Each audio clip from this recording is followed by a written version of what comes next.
Welcome to this explainer. Look, if you've ever felt that painfully common paradox of being wildly ambitious but entirely stuck in a cycle of inaction, feeling like you have all this locked up potential but you just can't seem to get off the couch, you are in exactly the right place. Today, we're going to look at the actual science behind this exact phenomenon and give you a clear, proven way out. So let's just dive right into this by asking the core question. Why do ambitious people freeze? Seriously, why is it that you can have these massive, vivid dreams for your life, clearly imagine the success you want, yet completely freeze up and just doom scroll on your phone the second it's time to actually do the work? It's incredibly frustrating, right? But as we'll see, it's absolutely solvable once you understand the hidden mechanics of what's going on. Here is our agenda for this explainer. Number 1, the ambition-action gap. 2, the dopamine loop trap. 3, systems instead of motivation. 4, designing a distraction-free environment. 5, the 15-minute start routine. And 6, consistency and self-compassion. Let's get into it. Section 1, the ambition-action gap. Big dreams versus harsh reality. We really need to look closely at the massive gap between what you want to achieve and what you actually execute every single day. In your mind, you create this beautiful fantasy of success. You set your goals, you feel capable, you absolutely know you have the talent. But in harsh reality, you find yourself scrolling, avoiding the task, waiting for a magical tomorrow that never seems to come. It's just an exhausting cycle of waking up with great intentions and ending the day feeling nothing but intense guilt. Moving to Section 2, the dopamine loop trap, survival mode, not laziness. Okay, we need to absolve that nightly guilt right now by understanding that your inaction isn't a moral failing. It's actually a biological mechanism. You're not lazy. Your brain is just in survival mode. Basic human psychology dictates that the brain is designed to avoid pain and seek pleasure.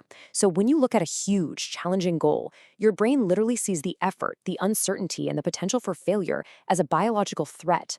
It steps in to protect you from that discomfort. Here's exactly how this builds through the neuroscience of the dopamine loop. Step 1, you face a hard task, and your brain flashes a massive threat signal. And step 2, to escape that threat, your brain pushes you to seek an easier option, like checking your phone or maybe playing a quick game. Step 3, boom, you get a quick hit of dopamine. That chemical release makes the discomfort go away temporarily. But here is the absolutely critical danger in step 4. Your brain learns that avoiding your goals makes you feel good. It reinforces the habit of avoidance. So while your brain thinks it's protecting you from short-term pain, it's actually systematically stealing your long-term happiness. Which brings us to Section 3, systems instead of motivation, building discipline. We're going to bust the absolute biggest myth keeping you stuck in that loop right now, the belief that you just need to wait to feel more motivated. Look, motivation is just a feeling, and feelings come and go. You simply cannot build a life on a feeling. Successful people do not have some special, magical, motivational quality that you're lacking. They just build discipline through structured systems. You have to accept a hard truth here. You're probably never going to wake up bursting with energy to do hard things. You have to do them anyway, and that requires a system, not a mood. And a huge part of building that system means dismantling your perfectionism. Listen to this. Perfectionism is fear disguised as excellence. Wow. You wait for the ideal conditions or the perfect plan to start, but ideal never comes. It's really just your brain giving you a sophisticated excuse to never begin. Because think about it. If you never start, you can never fail. You get to just keep living in the safe fantasy. You fundamentally have to shift how you view failure. When you fail, you learn something. When you do nothing, you learn absolutely nothing. Every single masterpiece you have ever admired started as a terrible, messy, downright embarrassing rough draft. Doing nothing is the true opposite of success. Action, even highly imperfect action, is literally the only way forward. All right, Section 4, designing a distraction-free environment. Control your space. We are shifting from psychology to physical action here, because relying on pure willpower to fight your brain's dopamine craving is just a losing game. This isn't a willpower problem, it's a design problem. If your phone is sitting right next to you, it's going to sing a siren song, and you will absolutely check it. You need to implement strict rules. Turn off those notifications. Physically put your phone in another room. Clear the visual clutter right off your desk. Set specific, protected time for focused work. And finally, close out of those 50 browser tabs you've been hoarding. You have to make getting distracted so much harder than focusing. Because every time you remove a distraction, you remove a decision, saving your brain's precious energy for the actual execution. And while we're talking about your environment, I need to give you a little tough love here. Endlessly watching success videos, reading productivity articles, or listening to motivation explainers feels like progress, doesn't it? But it isn't.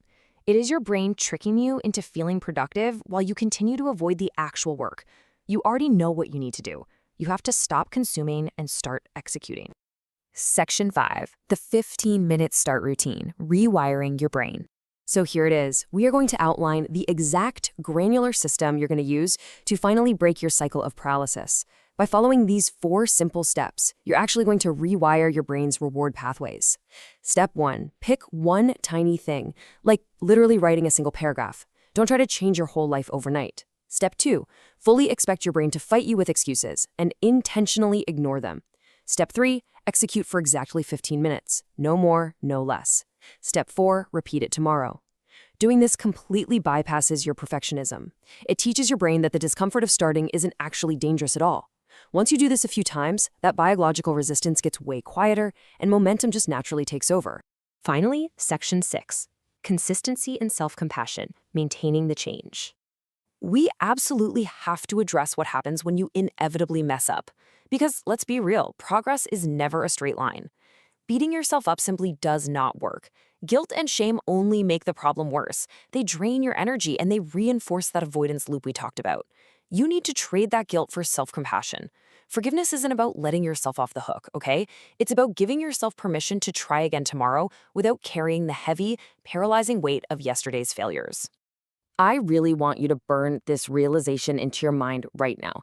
Lazy is not who you are. Lazy is what you have been doing. There is a massive difference there. Your identity is full of ambition, dreams, and real potential. You're simply stuck in a behavioral pattern of avoiding discomfort, a pattern that you now have the exact tools to change. So, I'm going to leave you with this final question. What is your one small step today? Because as soon as this explainer ends, I want you to close out of this app. Stop planning, stop consuming, and go take that one small, highly imperfect action for just 15 minutes right now. That is how you finally build the life you've been dreaming about.